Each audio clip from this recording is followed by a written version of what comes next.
Arsenal on top of the Premier League table with 7 points clear ahead of a team called Manchester City that are the defending champions. And I believe they are really taking this one home because the self-belief they're having, all signals indicate that Arsenal are really winning this trophy. Do you know why?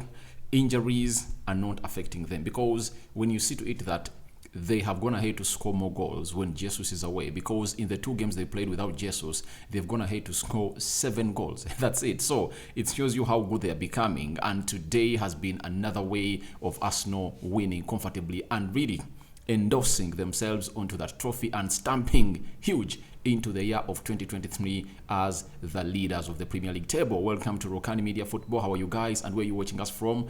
This is Rokani David. Smash the like button, comment and share. And if you're only watching us for the very first time, endeavor to go into the right bottom corner, smash the black button that has the word subscribe. After smashing it, hit the notification bell that will enable you get notified every time I upload a video onto this channel. We are yet back with what we call the player ratings. You've seen the match reaction, and we are yet back with the player ratings that might have some up the day. And tomorrow we are going to kickstart off with some huge story of Mikel Arteta reacting to the win of Arsenal that they've gotten against a team called Brighton. So let's get into this.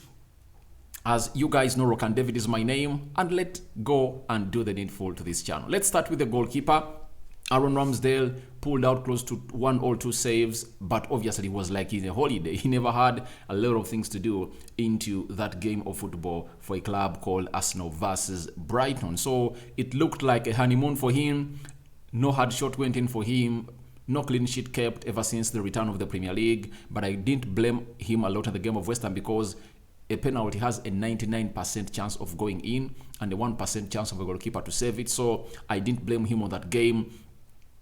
He deserves a 6.5 out of 10 because all the goals that really went in through, you have nowhere to blame him. Saliba is to blame, and the first one was whose mistake was it? I don't remember. But each and every goal that really went in, it really showed that a team called Arsenal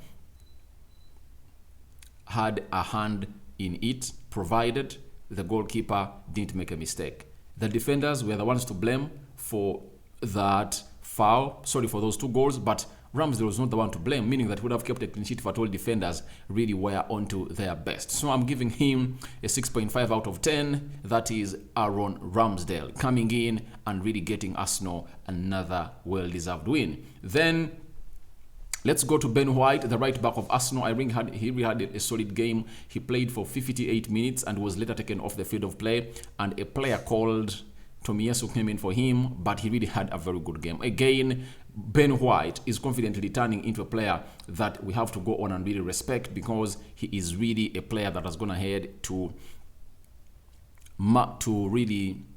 really prove very many people wrong. Remember, he came in at £50 million and people were undermining him. Last season, he was playing as a central defender. Arsenal kept close to 13 clean sheets. You know that very well. Then, this season, he's playing as a right back and is proving yet another point again. So, I'm giving him a 7 out of 10 for me. He really had a very good performance today, and he went ahead to do the needful for a club called Arsenal, though he played only 58 minutes and was taken off.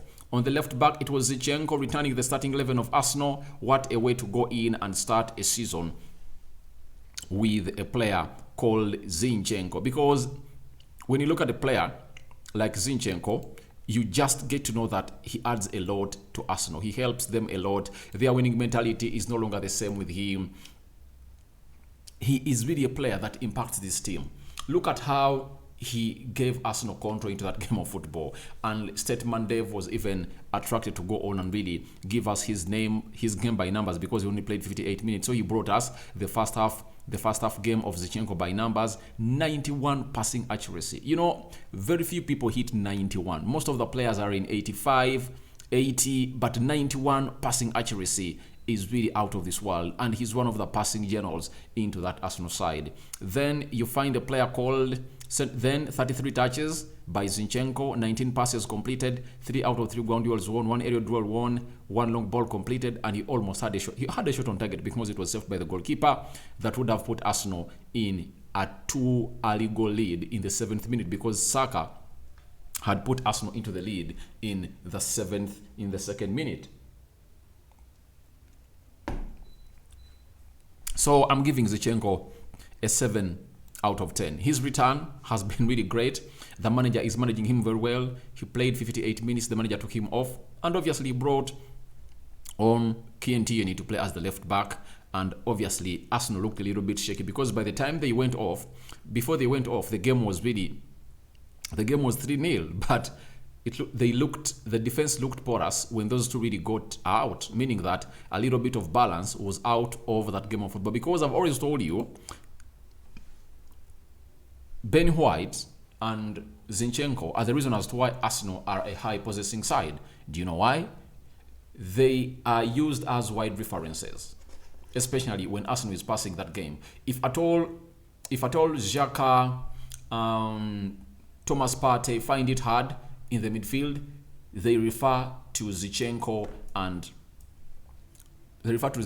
Ben White on the left and right full back wide areas respectively. Do you know why? They are confident on the ball. They can also play in the midfield. So they get that ball. They can use it whatever they want. And almost the situation calms down. And then Arsenal reorganizes itself to rebuild their attacks. That's it for a team called Arsenal. So that's why you saw to it that when they really got off, Arsenal conceded 2 goals. You get? I'm giving him a 7 out of 10. Let's go to William Saliba. I don't know what's really wrong with William Saliba. 2 games.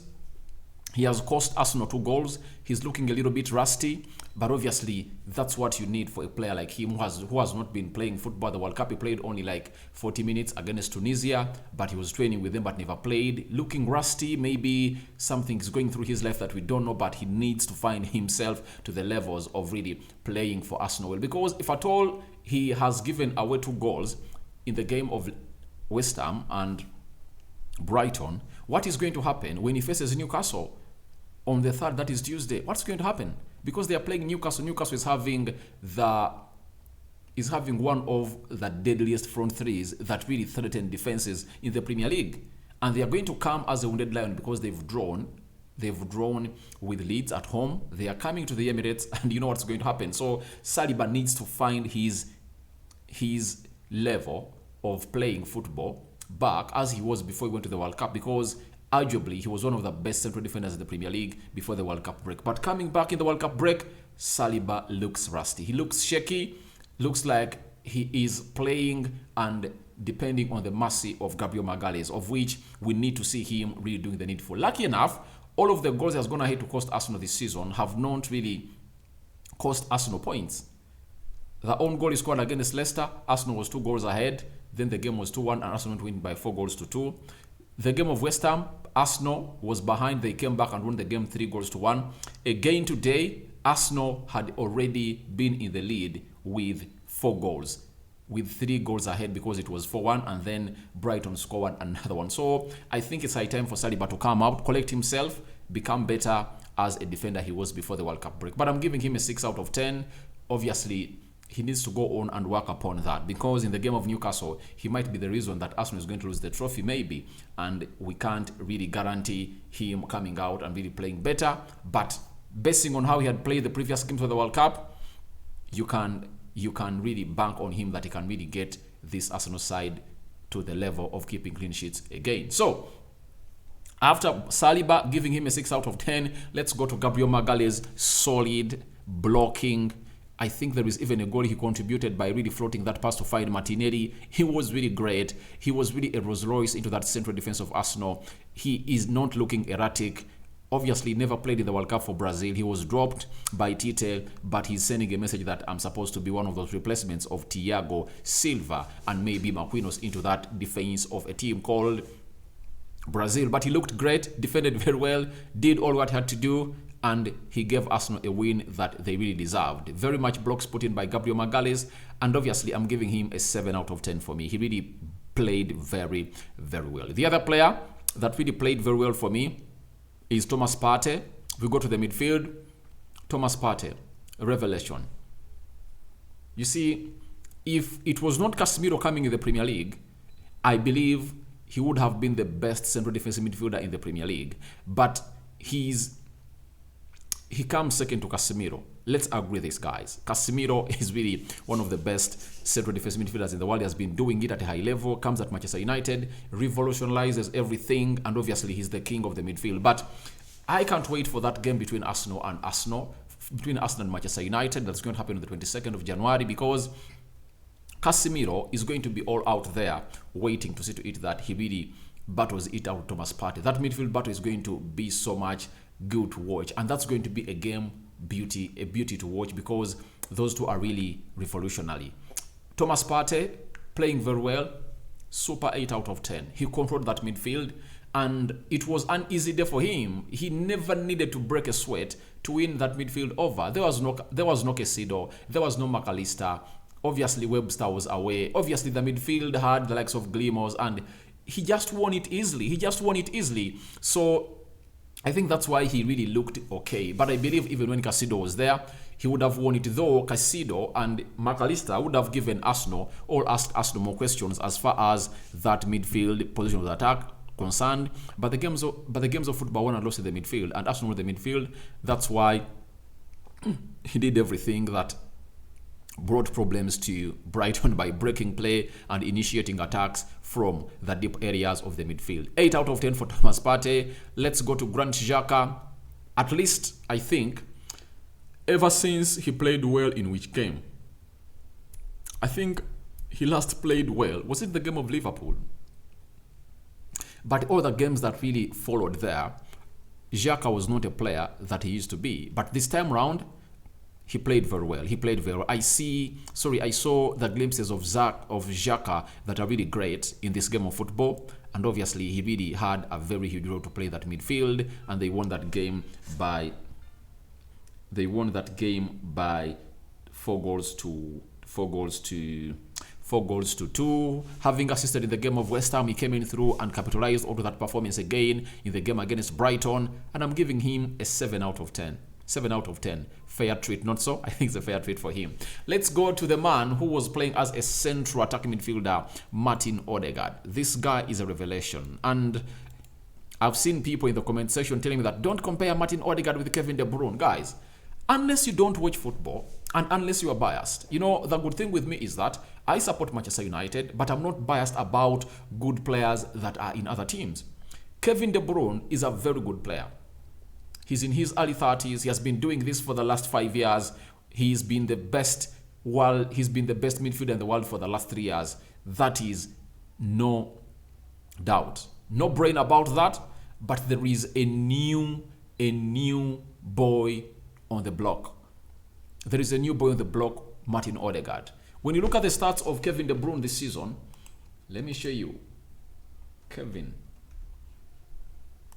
De Bruyne this season, he's playing for Man City, and these are his stats. In the Premier League, he has 3 goals and 9 assists. Not so? Let's see Odegaard in the Premier League. What does he have? You see, they say numbers don't what? Numbers don't lie.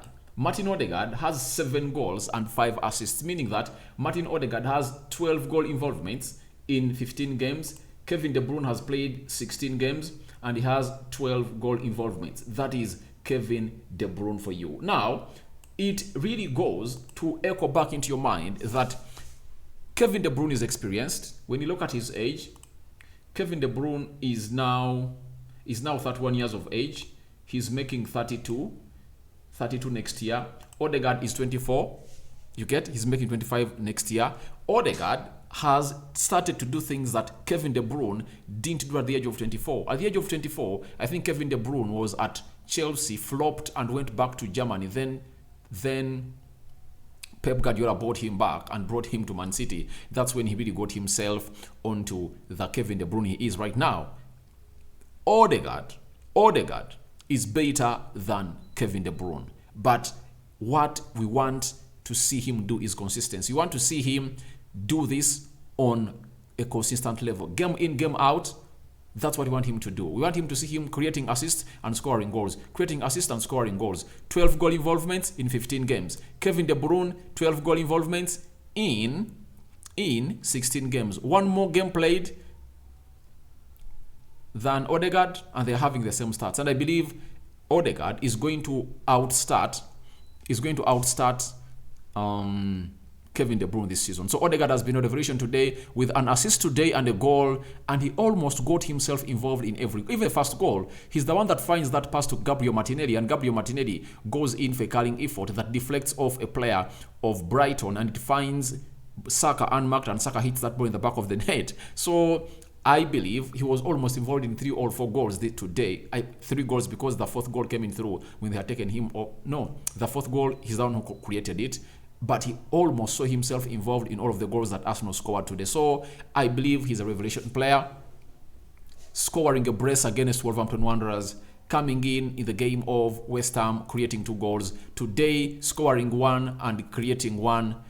Last 3 games, Odegaard has 6 goal involvements. That is ridiculous. That is ridiculous, guys. It's ridiculous. So Odegaard is up there and is doing very, very great for a team of Arsenal. And I believe he's getting a better job. To me, I think he did better and is improving game in, game out. Even Arsene Wenger said that he makes playing football look easy. Then his games by numbers, 80% passing accuracy, 46 touches completed, he had 26 touches, 28 passes completed, 3 key passes, 2 out of 2 balls completed, 2 big chances created, 1 assist and 1 goal. That is Martin Odegaard for you, and I'm getting him a 9 out of 10. No jokes.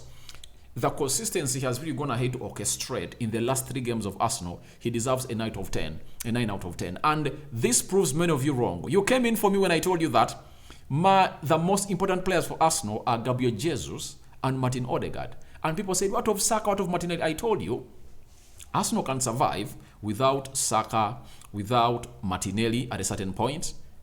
But Jesus and Odegaard, if any of those 2 leave that team, if any of those 2 is out, at least you see something Arsenal is missing. Even in these games that Arsenal is winning, you see that vacuum of Jesus. Even that game of Brentford that Arsenal went ahead to win, that Odegaard never played, you saw to it that something was missing. You see, he's the captain, he's the leader, his work rate, his intensity is really ridiculous, he's relentless, and obviously he has the skill on him. That's why he's referred to as a Mesut Ozil, who is hardworking. So, he's a very good player, 9 out of 10, and by the end of the season, he will let me know that the most important players of Arsenal are Gabriel Jesus and Odegaard, followed by Aaron Ramsdale. Then there is Thomas Partey, and I think William Saliba. I think William Saliba or Zinchenko. Those are the top 5 important players of Arsenal. And by the end of this season, you guys will get to know that what I've told you is really right. Because I look at what this player offers to the build-up of the system of the team. So, that is Odegaard. I'm giving him a 9 out of 10. Let's go to Bukayo Saka, scoring 1 goal again on the score sheet, on target, scoring again a very fast goal in the 2nd minute of the game. He had scored 1 in the game against Fulham. It was cancelled out because the person who did the back heel to him to score, that is Nketiah, was offside. But Arsenal has really started to make it a norm for them to score in the first minutes of the game. They had done it against Manchester United, the goal was cancelled. They did it against Aston Villa. They did it again against Nottingham, Tottenham Hotspur, Liverpool, Nottingham. They've turned this into a norm and a cult. So that's good to go on to see it that you score the first goal, because the first goal is always important in any game. So Saka, 7 out of 10. Let's go to Gabriel Martinelli. He has scored 1 and obviously got himself involved in all, I think, in the other 2 goals apart from that of Odegaard. But he really scored, he really played very well and did the needful for the club of Arsenal. And I'm giving him an 8 out of 10. I'm giving Martinelli an 8 out of 10.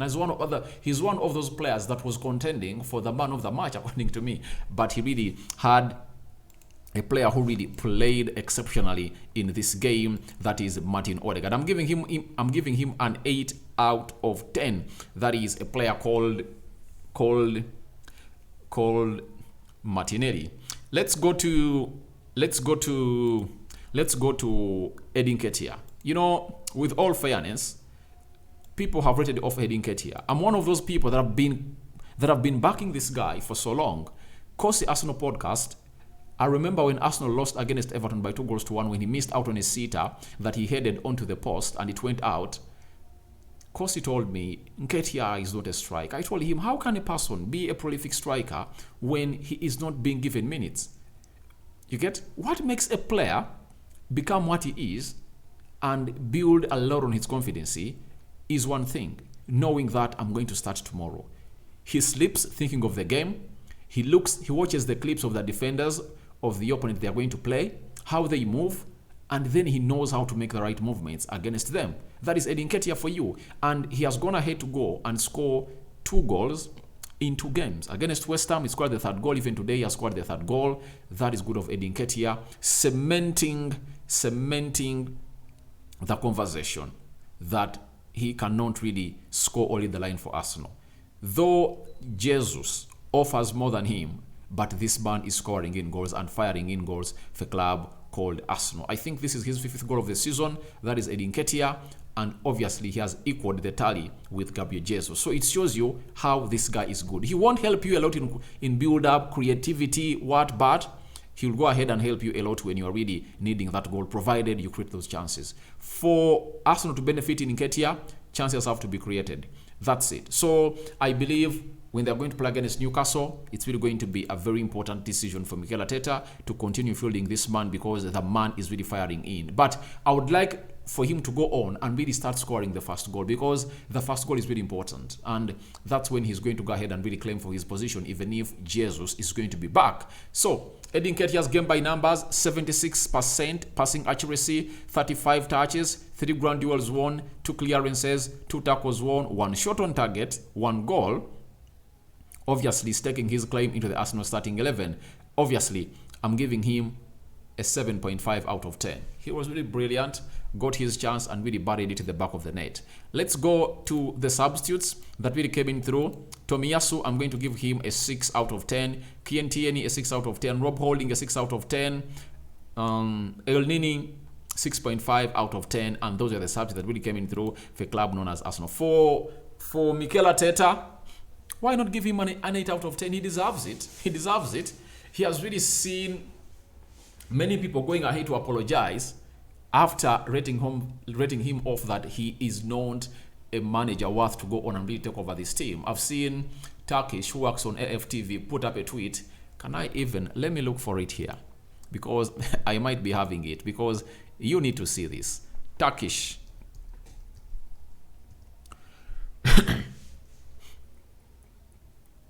Let me search for FTV here. I want to show you this tweet. Very many people have eaten their words on Mikel Arteta. I really gave him time. People called for his sacking him out. I told them, you don't know what you are doing, because this guy is really a revelation to your club. However much you don't believe in him, but is going to go on and really do the needful. And this is what Turkish went ahead to put up onto his Twitter today. He was apologizing and eating the yambo pie on Arteta, that Mikel Arteta, sorry for doubting you. I believe again. Thank you.